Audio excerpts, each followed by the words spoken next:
A paz do Senhor, meus irmãos, hoje eu estou aqui com Elias Leão e a gente veio compartilhar com você uma história de superação, de milagre, de investimento do céu. E hoje eu te pergunto, quem é Elias Leão? Que bênção, um privilégio estar aqui ao seu lado e é um prazer enorme. Elias Leão é um projeto a qual ninguém queria investir. Elias Leão foi um projeto falido, a qual o Senhor tirou de um meio de um lamaçal, um meio de um lodo e investiu nele. Eu posso dizer para você hoje, resumindo, que Elias Leão é um milagre. Glória a Deus. Qual a sua história, como você chegou até aqui, como foi que passou o processo? Porque a gente sabe que existe um processo. Existe o início, existe o meio, existe a caminhada. Como foi? Da onde Deus te tirou? Como que aconteceu? Que bênção. Tudo aconteceu, quando eu nasci, com certeza. Nasci na cidade de Itacoatiara. E aos 9 meses de idade, eu fui doado para uma família. Fui adotado por uma família. E essa família passou a me cuidar. E essa família era evangélica.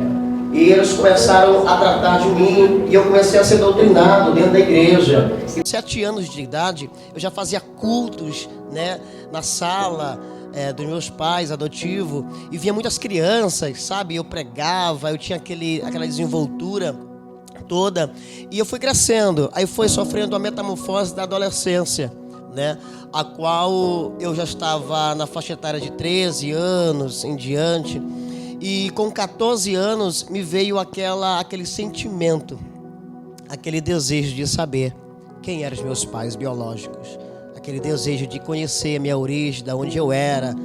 E no dia do meu aniversário, dia 29 de outubro, eu saí da casa dos meus pais adotivos e fui ao encontro da minha família verdadeira, da minha mãe verdadeira.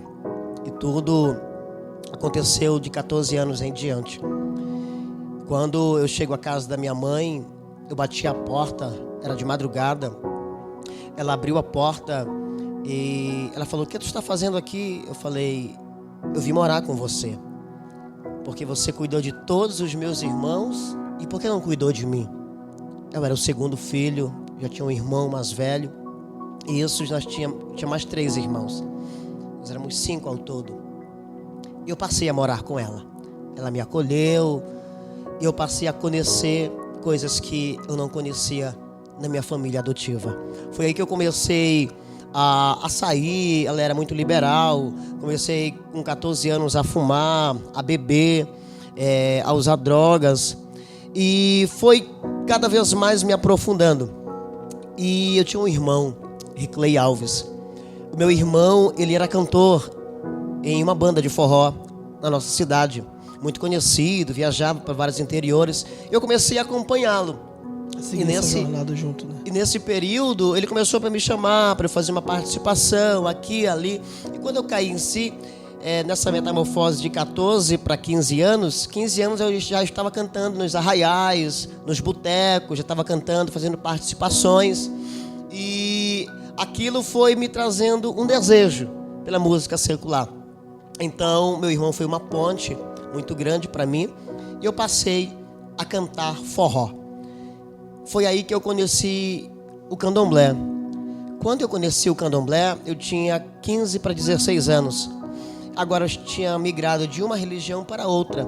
E conheci a cultura e cada vez mais me aprofundando, na cultura. E com 15 anos eu já fumava 2 carteiras de cigarro por dia. E comecei a fazer grandes shows, grandes eventos. E fui contratado pela TV local. Toda sexta-feira eu estava na TV local da minha cidade para expor um show, para fazer um show. Então eu fui logo visto por várias bandas locais da cidade.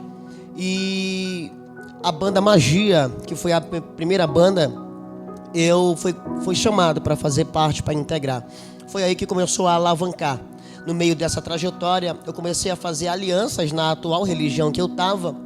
E eu já estava sendo preparado para ser babalorixá de santo. Estava sendo preparado para ser, já era filho de santo. Já tinha o vínculo, meu vínculo estava muito profundo com a religião, que era o candomblé. E aquilo estava me levando cada vez mais a um declínio. E eu saí do seio da minha mãe, de meus irmãos, e voei. Vim para Manaus, participei em várias bandas de forró, passei por várias bandas de forró aqui em Manaus, bandas conhecidas. E aquilo foi me trazendo, sabe, mais grandeza, mais de mim. Eu não sabia que eu estava me aprofundando em um poço. E esse poço quase que não tinha volta. Aparentemente parece tudo ilusório, né? Parece que é ilusão, pra você tá... É tudo bom. Não, é bom, é o tal do nada a ver. Não tem nada a ver, vamos seguir, né? É verdade. E nesse período, meu irmão também era cantor, né? Meu irmão era uma inspiração muito grande para mim. E hoje eu toco um pouco nesse assunto a respeito do meu irmão. Porque quando me faltou um pai, ele foi um pai para mim. Eu perdi o meu irmão com 23 anos, ele tinha uma carreira promissora na música, cantava muito. E certo dia eu cheguei em casa de um show, a minha mãe falou bem assim: o Ricley está no hospital, passando muito mal. Eu fui para um outro show, quando foi 3 da madrugada, ela me ligou e falou: teu irmão foi transferido para Manaus. Eu falei: mas o que houve? Ela falou: os médicos ainda não sabem.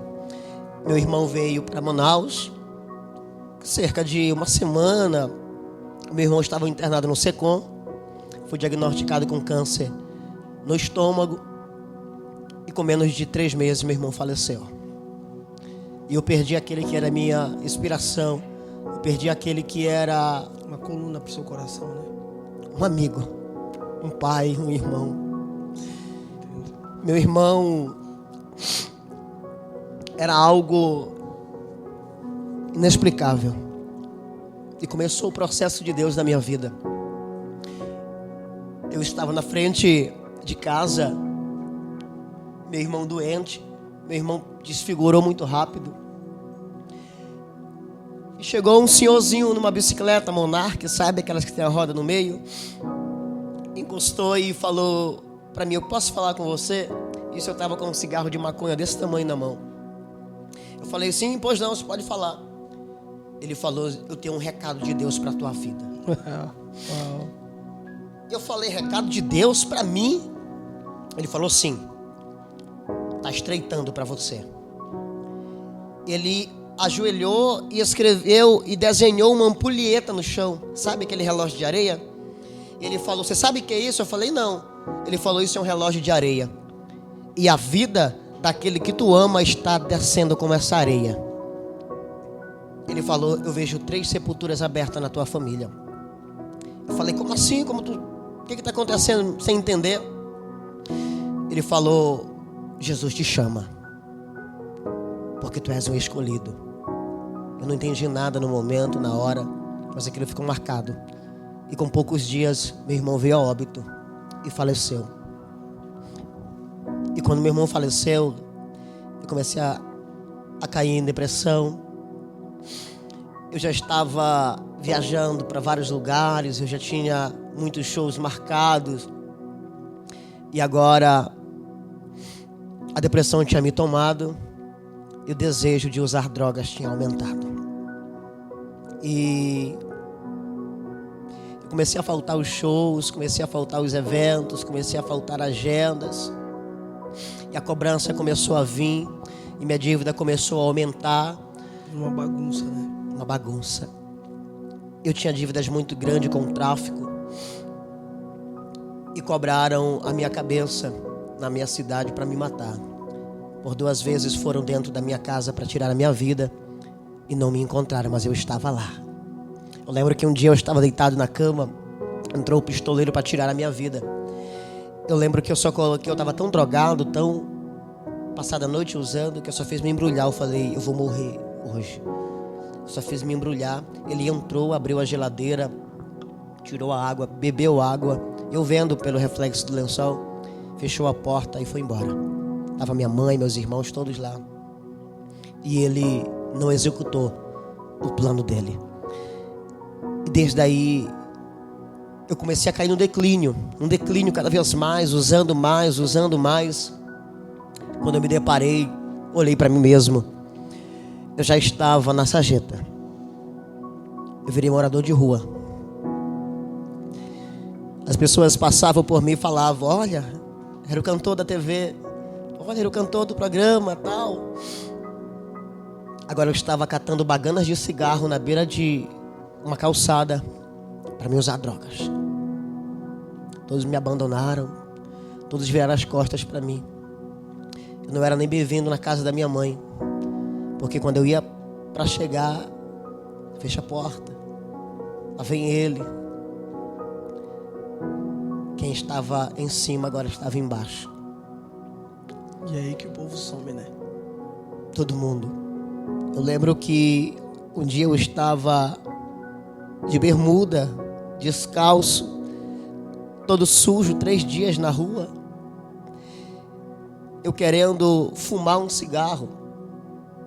E um cara pegou o cigarro, jogou no chão e falou: se tu quiser a tua junta e fuma. Eu me abaixei. Quando eu me abaixei para pegar o cigarro, ele me empurrou. E eu caí na lama. Nesse momento, eu caí em si. Hoje eu lembro da história do filho pródigo. Quando estava prestes a comer aquela bolota, ele caiu em si e lembrou da casa de seu pai. Sempre tem um caminho de volta, né? E naquele momento, passou um filme na minha cabeça. Outrora eu estava nos palcos, eu estava cantando, eu era chamado para tirar fotos, para dar autógrafo, tudo, viagem. E agora eu estava na sarjeta. Eu tentei suicídio por 2 vezes. Eu coloquei arma na minha cabeça e falei: acabou para mim. Eu estava desfigurado, longe de mãe, de todos, dormia embaixo de casas, dormia em praça. Eu falei: eu vou tirar a minha vida, não tem jeito para mim mais. Eu tinha acreditado que não tinha mais jeito para mim. Certo dia, quando eu tentei a 2ª vez o suicídio, eu senti algo diferente. Porque eu chorei tanto. Sabe quando você chora e te dá assim aquela vontade de tu dormir? Tu dorme chorando. Eu adormeci chorando. E quando eu adormeci naquele choro, eu acordei, eu despertei. Eu falei: não posso cair nesse declínio. Deus usou uma pessoa para me levar para um lugar. Eu fui para um sítio. Essa pessoa me convidou: bora passar uns dias no sítio, vamos passar um dia. Eu falei: vamos. Eu levei uma quantidade grande de droga, de cigarro e de bebida. E fui. Quando eu cheguei nesse lugar, à tardezinha, o pastor local daquela comunidade veio até mim e falou: irmão, vai ter um culto na igreja. Eu estou convidando todos os jovens aqui, vai ser um culto de jovem abençoado, vai vir pessoas de todo lugar. Eu queria te convidar. Eu falei: tá bom, irmão, da boca para fora. E quando foi 6 da tarde, eu senti aquela vontade de ir naquele culto, era bem próximo de onde eu estava. Eu peguei a melhor roupa que eu tinha e fui. E naquele momento, eu fiquei assim: eu vou para a igreja fazer o quê? Algo me impulsionou para ir. E eu fui. Chegando lá, Deus usou uma pessoa muito forte.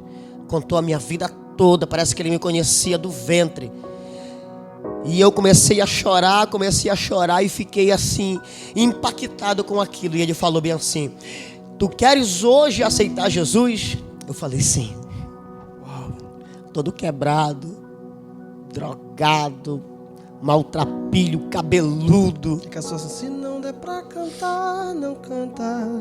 Se não der pra orar, não orar. Se não der pra andar, se arrasta. Só não pare de respirar. O exército precisa de você. E eu não vou deixar você morrer. Daqui a pouco a gente vai voltar pra casa. E hoje, vendo tudo isso, eu acredito que Deus te aplumou aonde o homem não aplumaria. Deus te colocou aonde não era na escolha de ninguém. Você não estava na lista de ninguém. Mas Jesus falou assim: eu escolho. Epa, vou te escolher. Você olhando para esse cenário hoje, como é que você se vê hoje? Valeu a pena? Com toda certeza, como eu falei para você antes de iniciarmos a filmagem, eu estou vivendo um sonho. Porque eu saí da sarjeta, do tremendal de lama, para viver um projeto de Deus. É interessante que eu já estava no processo de libertação na igreja. E o dono, proprietário, que era meu sócio da antiga banda, me ligou e falou: Elias, tem um show pra gente fazer, você topa aí? Eu falei: topo. Ele vai assistir essa filmagem e ele é um milagre também. O dono da banda Magia, que era meu sócio, meu empresário, me chamou e eu aceitei fazer o show. E quando eu fui para esse show, a sede estava lotada. Aquele foi o meu último show, cantando forró. Leandro, foi algo tão sobrenatural, porque eu não consigo expressar o que aconteceu aquela noite. No final do show, na minha última música, na chamada Saideira, eu chamei a atenção para ele que estava na mesa de som. Assim eu falei: me dá um pouco de grave no microfone, que eu quero liberar algo aqui, eu quero falar algo. E a sede lotada. Você sabe que no mundo eles querem mais, né? Eles querem mais e pedindo mais. Eu falei: eu quero falar algo para você. A partir de hoje, Elias Show, que era o meu nome artístico, a partir de hoje Elias Show morreu. Porque eu aceitei a Jesus. E hoje é a última vez que eu canto forró na minha vida. Hoje é a última vez que eu subo nesse palco.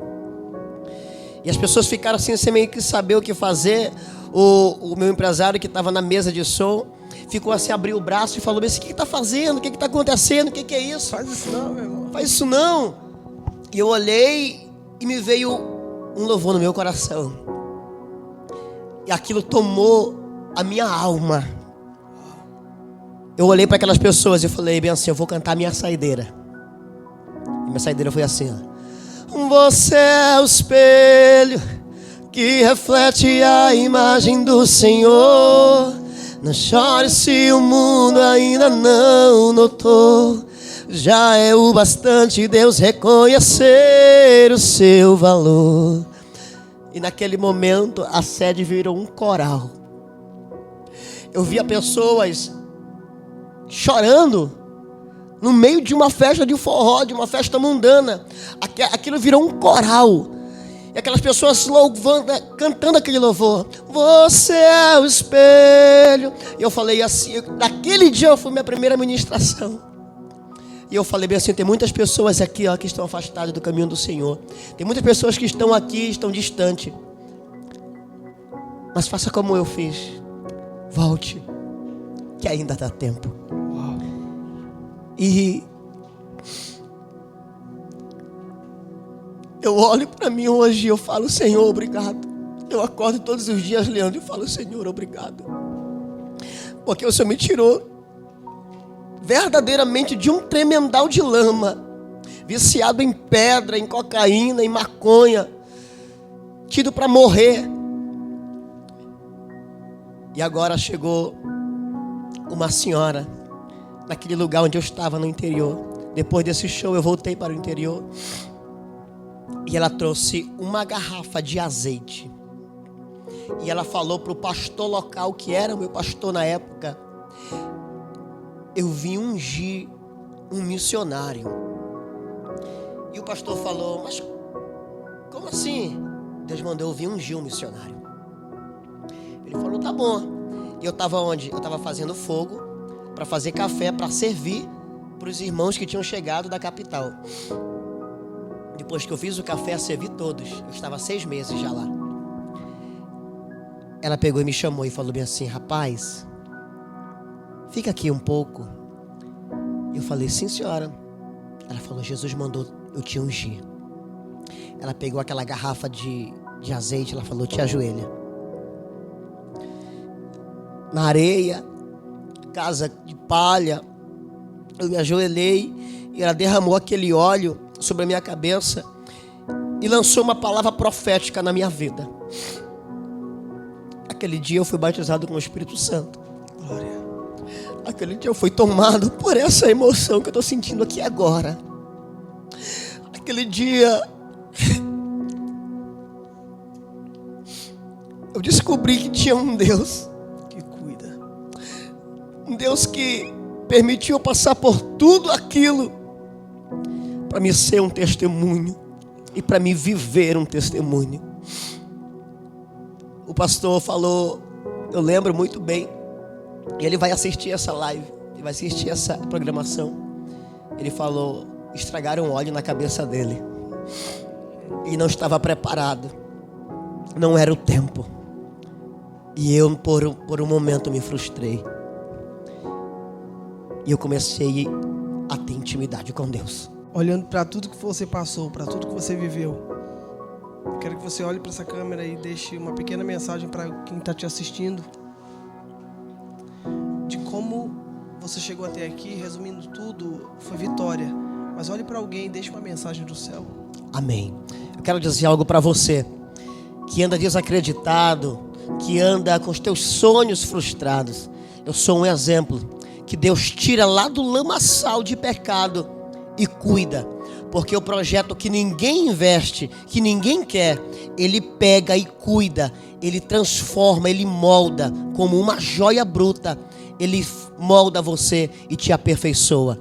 Eu, Elias Leão, sou um milagre, e você também vai ser um milagre na tua casa, na tua vida e na tua família. Eu fui do palco para o altar. Uau. E você está disposto a sair dessa situação e dessa posição que você está hoje? Hoje só quero te dizer uma coisa: Deus não te abandonou. Que Deus te abençoe. Compartilhe, se inscreve no canal. Não deixe de ser abençoado com outros testemunhos que nós temos aqui. Fica na paz do Senhor. Que Deus te abençoe.